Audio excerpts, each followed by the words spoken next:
नमस्कार, मैं हूं राशिद। दीपावली की रात पूरा देश जब जश्न की खुमारी में था, तब मध्य प्रदेश की राजधानी भोपाल में खौफनाक साजिश रची जा रही थी।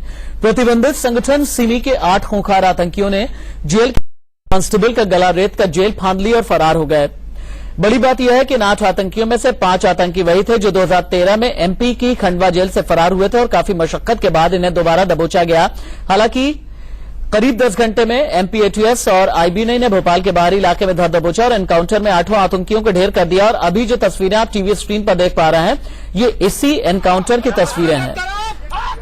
आप देख सकते हैं कि भोपाल सेंट्रल जेल से लगभग 10 किलोमीटर की दूरी पर यह इलाका है जहां पर इन 8 आतंकियों को ढेर किया गया है एनकाउंटर में। कुछ तस्वीरें हम ब्लर करके आपको दिखा रहे हैं और ये जो तस्वीर आपको नजर आ रही है, ये जो छुरी नुमा एक हथियार आपको नजर आ रहा है, ये बताया जा रहा है कि जेल में ही प्लेट को पहले बहुत रेतीला किया गया, उसे बहुत शार्प किया गया और इसी के जरिए जेल के गार्ड पर हमला किया गया। 2 गार्ड पर हमला किया गया, जिनमें से एक गार्ड की मौत हो गई।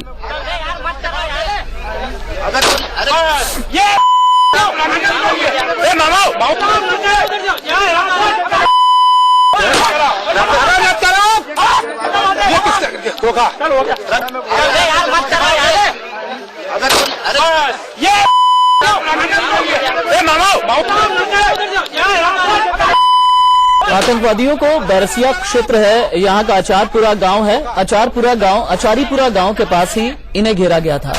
घेरने के बाद किस तरह से आप देख सकते हैं कि एटीएस, आईबी और पुलिस वालों ने पोजीशन ली और उसके बाद एनकाउंटर में इन 8 के 8 आतंकियों को ढेर कर दिया गया। भोपाल सेंट्रल जेल से फरार हुए थे 8 सिमी के ये आतंकी। पुलिस ने 9 से 10 घंटे के भीतर ही आतंकियों को मार गिराया। एनकाउंटर का ये एक्सक्लूसिव वीडियो आप देख पा रहे हैं।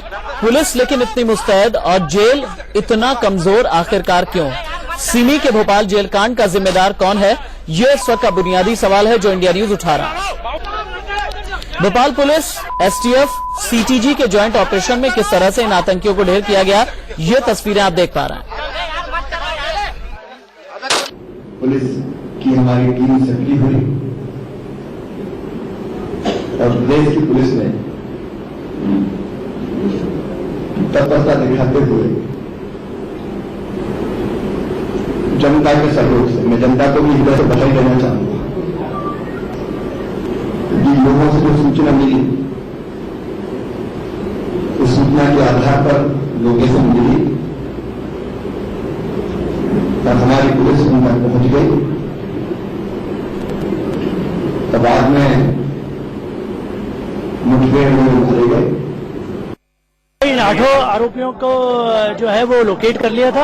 आरोपियों द्वारा जो है इसमें भागने के प्रयास करने के चक्कर में उनके द्वारा फायर किया गया। पुलिस द्वारा आत्मरक्षा जो फायर किया गया, उसमें ये 8 आरोपी जो है वो यहाँ पर मड़ीखेड़ा पठार एरिया है, अचारपुरा के पास में, वहाँ पर ये सारे जो है इन लोग की डेथ हो गई। ये भी एक संयोग है कि खंडवा जेल में से भी जो कैदी भागे थे वो भी सिमी के थे और यहाँ से भागे हैं वो भी सिमी के थे। ये भी एक जांच का विषय है और केंद्र सरकार को इस पर जांच करना चाहिए कि क्या मध्य प्रदेश की सरकार ही इन लोगों को भागने का अवसर तो नहीं दे रही है। उनको भगाया गया, विकृत मस्तिष्क की बात है भाई। देखिए, ये भागते समय हमारे एक जेलर का गला काट दिया, तो ऐसे भगाएगा कोई?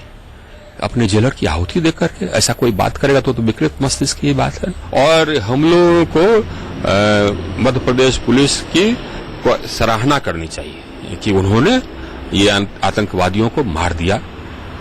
वो आतंकवादी घटना करते इसके पहले मार दिया। बड़ी अजीब सी बात कई बार लगती है कि दिग्विजय सिंह जैसे पॉलिटिशियन जो पिछले कई सालों से देश की राजनीति में सक्रिय हैं, 2008 में जब बटला हाउस एनकाउंटर हुआ, इंस्पेक्टर मोहन चंद शर्मा शहीद हो गए, तब भी उन्होंने सवाल उठाए थे और अब इस एनकाउंटर पर भी सवाल उठा रहे हैं। और उनका यह कहना है कि कहीं ऐसा तो नहीं कि भोपाल जेल से जो भी सिमी के आतंकी भागे, इन्हें क्या मध्य प्रदेश सरकार ने भगा दिया। बहरहाल एक मेरे सहयोगी और एक खास मेहमान हमारे साथ मौजूद हैं, जिनसे इस जेल कांड में जितने भी बड़े सवाल खड़े हो रहे हैं उस पर बातचीत होगी। मसलन इतने खूंखार आतंकियों की पहरेदारी में इतनी ढिलाई कैसे हो गई, ये लोग एक गार्ड की हत्या करके फरार होने में कामयाब कैसे हो गए, वगैरह वगैरह। गौरव शर्मा मेरे सहयोगी भोपाल से लाइव मौजूद हैं और विक्रम सिंह जो कि पूर्व डीजीपी हैं उत्तर प्रदेश के, वो भी हमारे साथ जुड़े हुए हैं। गौरव शर्मा, सबसे पहले तो मुझे ये बताइए कि इन 8 आतंकियों को भगाने में किसने मदद की, किस तरीके से मदद की, ये कितने दिनों से प्लान बना रहे थे इस जेल से निकलने का, इस सभी के संबंध में अभी तक क्या कुछ डिटेल मिली है? देखिए राशिद, सबसे बड़ी बात तो ये है कि ये 8 जो एनकाउंटर में मारे गए हैं ये सिमी के आतंकी, इनमें से 3 आतंकी ऐसे थे जो कि जेल ब्रेक करने में मास्टरमाइंड थे। इससे पहले भी 2013 में मध्य प्रदेश के ही खंडवा से जेल ब्रेक करके ये भागे थे। जो चादर इनको ओढ़ने के लिए और बिछाने के लिए दी गई थी जेल में, उसको इन्होंने रस्सी बनाया, रस्सी की तरह उन्होंने दीवार पर उसको फेंका। इसके अलावा खाने के लिए जो थालियां इनको दी गई थी, थाली को काट करके हथियार का रूप दिया और जिससे गला रेत करके हेड कांस्टेबल की इन्होंने हत्या कर दी। करीब 25 से 30 फीट ऊंची दीवार को फांद कर ये 4 जो सिक्योरिटी जो लाइन थी उसको क्रॉस करके और ये फरार हो गए। इसके अलावा सबसे पहले ये खेजड़ा गांव पहुंचे, वहां से अचारपुरा की पहाड़ियों तक पहुंचे। मुख्यमंत्री का ये दावा है कि जो गांव के लोग हैं उनकी सूचना पर पुलिस और एटीएस सक्रिय हुई, जिसके बाद मुठभेड़ हुई और मुठभेड़ में आठों के आठों आतंकियों को ढेर कर दिया। लेकिन सबसे बड़ा सवाल यह है, मध्य प्रदेश के मुख्यमंत्री शिवराज सिंह चौहान ने अपने जेल विभाग के, चाहे वो डीआईजी हो चाहे एडीजी हो, सबको सस्पेंड कर दिया, एडीजी को हटा दिया। पूरी अपडेट हम लगातार देते चले आ रहे हैं। मुझे ये बताइए कि इन्हें जेल से भागने में मदद किसने की, इस बारे में क्या पता चल पाया है? और जो मणिखेड़ा पठार अचारीपुरा के आसपास का जो इलाका है, यहां पर 8-9 घंटे किसने इन्हें पनाह दी?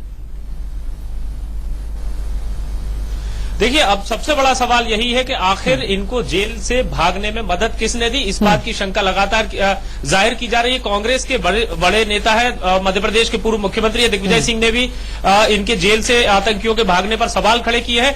इसके अलावा अभी तक पुलिस को कोई सुराग नहीं मिल सका है, लगातार छानबीन की जा रही है। मुख्यमंत्री शिवराज सिंह चौहान ने केंद्रीय गृह मंत्री राजनाथ सिंह से फोन पर बातचीत करके पूरी रिपोर्ट दी है। इसके अलावा एनआईए अब इस मामले की जांच करेगी पूरी घटना की। दूसरा सवाल है कि आप मेरे साथ में रहिए। एक बार मैं अपनी स्क्रीन के बारे में दर्शकों को बता दूं। मेरे जो दाईं तरफ आपको नजर आ रहा है एनकाउंटर का वीडियो है, और अब मेरी दाईं तरफ आप देख सकते हैं कि एनिमेशन के जरिए, ग्राफिक्स के जरिए हम ये समझा रहे हैं कि 30 अक्टूबर के 2 और 3 बजे के आसपास रात में हुआ क्या था। आतंकियों ने धारदार चीज से जेल गार्ड की हत्या कर दी। वो धारदार चीज क्या थी, इसके बारे में भी जांच की जा रही है। हालांकि यह कहा जा रहा है कि जो प्लेट्स दी जाती हैं, इस प्लेट को ही रेतीला इन लोगों ने बनाया था। चादर की रस्सियां बनाकर 8 आतंकी जेल से फरार हो गए। ये भी हम दिखा रहे हैं। 30 अक्टूबर रात 2:30 बजे के आसपास की बात है। 10 किलोमीटर दूर गांव में 8 संदिग्ध देखे गए। मणिखेड़ा का ये गांव है और ऐसा बताया जा रहा है कि गांव वालों ने ही फिर उसके बाद पुलिस को और एटीएस को और एसटीएफ को ये जानकारी दी। उसके बाद फिर ये जॉइंट ऑपरेशन चलाया गया। ये हम लगातार दिखा रहे हैं, स्क्रीन बदल बदल करके हम दिखाते रहेंगे और नीचे हम कुछ बुनियादी सवाल भी खड़े करते रहेंगे कि आखिर इस जेल ब्रेक का जिम्मेदार है कौन। विक्रम सिंह के पास हम चलते हैं, पूर्व डीजीपी उत्तर प्रदेश के मौजूद हैं विक्रम सिंह जी, जिस तरह से ये जेल ब्रेक हुआ है, क्या आपको लगता है कि कोई बड़ी साजिश रही होगी, कोई बहुत बड़ी कॉन्स्पिरेसी रही होगी? किस तरीके से आपको क्या लगता है कि कहां कहां पर किस किस जगह पर लापरवाही, लूपहोल रह गया?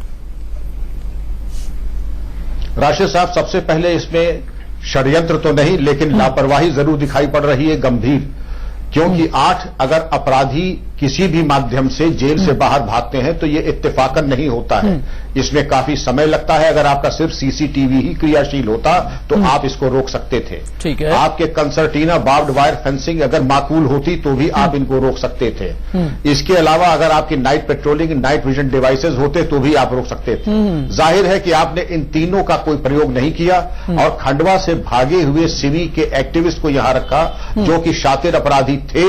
उसके बावजूद आपने माकूल प्रभावी कार्रवाई नहीं की। अब आप घटनाक्रम देखिए, गार्ड की हत्या करना, मैं इसमें वो शामिल नहीं कर रहा हूं कि इन्होंने तश्तरियों के हथियार बनाए, इन्होंने गार्ड की हत्या की और 8 अपराधी जेल की दीवार फांद करके गए।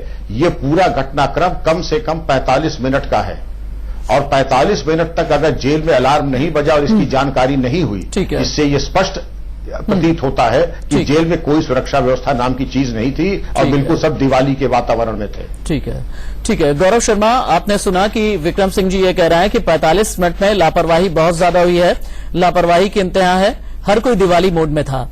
मुझे छोटी से छोटी डिटेल हमारे दर्शकों को बताइए कि 45 मिनट में क्या हुआ होगा। मैं ये नहीं कह रहा क्या हुआ होगा, और इस बात को ध्यान में रखते हुए बताइए कि सुरक्षा के लिहाज से जेल के बारे में जो चीज नहीं बतानी है वो मत बताइएगा, लेकिन थोड़ा हमें ये समझाइए कि किस तरह से ये बैरक के बाहर आए होंगे, किस तरह से गार्ड को इन्होंने पीटा होगा, मारपीट हुई होगी, उसके बाद फिर धारदार हथियार से उनकी हत्या कर दी, और कितने फीट की ऊंची ये दीवार थी, उस दीवार में किस तरह से ये रस्सी बनाई गई, रस्सी को दूसरी तरफ कहां पर अटकाया गया होगा, ये तमाम टेक्निकल चीजें थोड़ा सा बताइए आप, जो अभी तक आपको जानकारी मिली है। गौरव,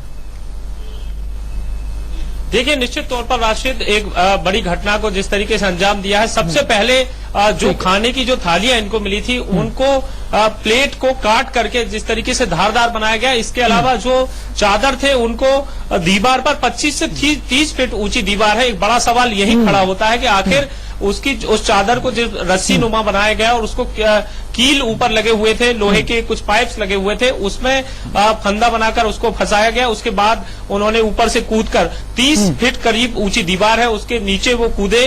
उसके बाद उस हेड कांस्टेबल की हत्या कर दी, जिसके घर जो आज से छुट्टी पर जाने वाला था। एक बड़ा संवेदनशील मसला है राशिद, उस हेड कांस्टेबल की बेटी की शादी है, अब करीब 10 दिन बाद उसकी बेटी की शादी होनी थी, जिसके घर में मातम पसरा हुआ है। और दूसरी बड़ी बात यह है कि जब ये गौरव शर्मा बने रहिए, विक्रम सिंह जी आपके साथ भी बातचीत होगी, लेकिन दर्शकों के लिए जानना आगे बहुत जरूरी है कि आखिरकार सिमी जिस संगठन की बात की जा रही है, जिस आतंकी संगठन की बात की जा रही है, ये संगठन क्या है, 1977 में किस तरह से इसकी स्थापना हुई थी, कब इसे बैन किया गया था, किन किन हिंदुस्तान के आतंकी हमलों में इस आतंकी संगठन का हाथ था, ये सब कुछ बताएंगे एक ब्रेक के बाद। देश की high profile central jail Bhopal jail, जहां से 8 सिमी के कैदी फरार हुए और 9 घंटे के अंदर उनका एनकाउंटर हो गया। लेकिन बड़ा सवाल यह कि इस लापरवाही के पीछे जिम्मेदार कौन है। उत्तर प्रदेश के पूर्व डीजीपी विक्रम सिंह हमारे साथ मौजूद हैं। विक्रम सिंह जी, मुझे अभी अभी पता चला है कि ये जेल भोपाल जेल जो है ISO सर्टिफाइड जेल है। मैं समझना ये चाहूंगा कि सुरक्षा के लिहाज से ISO सर्टिफाइड जेल क्या होती है, और इस जेल में 30 आतंकियों को, जो कि सिमी के आतंकी हैं, एक साथ रखना, यह कितनी समझदारी है। राशिद साहब, आपने बड़ा माकूल सवाल किया है। ये ISO सर्टिफिकेशन इंडस्ट्री में अगर हो तो ज्यादा अच्छा है। पुलिस और जेल का सर्टिफिकेशन हमारे अपने पुलिस मैनुअल और जेल मैनुअल के हिसाब से होना चाहिए। ये वही बात है कि मैं अगर क्रिकेट का खिलाड़ी हूं तो भारत नाट्यम वाले से मैं प्रमाण पत्र लूं कि भारत नाट्यम अच्छा करता हूं, तो बेहतर ये होगा कि भारत नाट्यम में चले जाएं और क्रिकेट किसी और के लिए छोड़ दें। आपने जाहिर है जेल मैनुअल और पुलिस मैनुअल को नजरअंदाज किया, जिसके परिणाम स्वरूप इतनी गंभीर घटना घटित हुई। आप दुनिया भर के पखवाड़े बनाते हैं, आपको ये समझ में नहीं आया कि जहां सिमी के इतने आतंकवादी हैं, उनको चाहिए हाई एक सिक्योरिटी प्रेजेंट डेजिग्नेट करते, और उस हाई सिक्योरिटी प्रेजेंट डेजिग्नेट करने के बाद मैं आपका ध्यान आकृष्ट करना चाहूंगा, पोर्ट ब्लेयर में आपका सेलुलर जेल है। अंग्रेजों के जमाने में 1866 से लेकर 47 तक एक भी कैदी नहीं भागा, और जो भागे सब मारे गए। एक तो कोई भाग नहीं पाए, जो भागे जिन्होंने प्रयास भी किया वो मारे गए।